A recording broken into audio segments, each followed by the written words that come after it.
যুদ্ধ বন্ধে ইরানের দেয়া প্রস্তাবে খুশি হতে পারেননি মার্কিন প্রেসিডেন্ট ডোনাল্ড ট্রাম্প। কারণ তিনি মনে করছেন নতুন প্রস্তাবে পরমাণু কর্মসূচিকে যথাযথ গুরুত্ব দেওয়া হয়নি। এদিকে রুশ প্রেসিডেন্ট ভ্লাদিমির পুতিনের সাথে বৈঠক করেছেন ইরানের পররাষ্ট্রমন্ত্রী আব্বাস আরাকচি।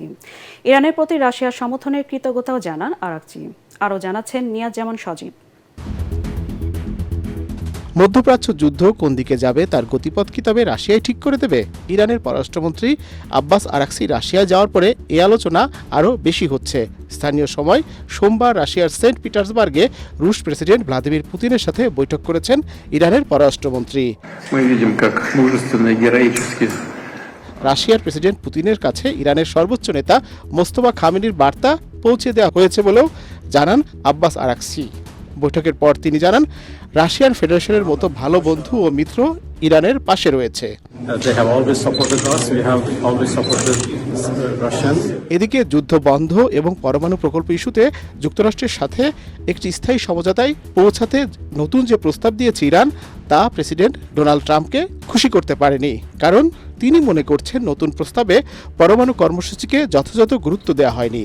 তবে ইরানের নতুন প্রস্তাব নিয়ে নিজের নিরাপত্তা উপদেষ্টা এবং মার্কিন প্রশাসনের শীর্ষ নিরাপত্তা কর্মকর্তাদের সাথে আলোচনা করেছেন Trump.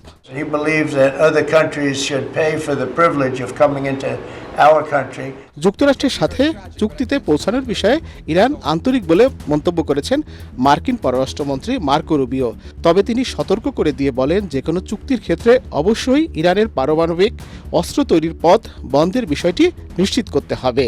And I hope what people now understand is that we have a president, the 47th president of the United States is not a game player. গত 11 এপ্রিল ইসলামাবাদের বৈঠক ব্যর্থ হওয়ার পর যুক্তরাষ্ট্রের সাথে উত্তেজনা নিরসনে অতি সম্প্রতি 3 স্তরের নতুন একটি প্রস্তাব দিয়েছে ইরান।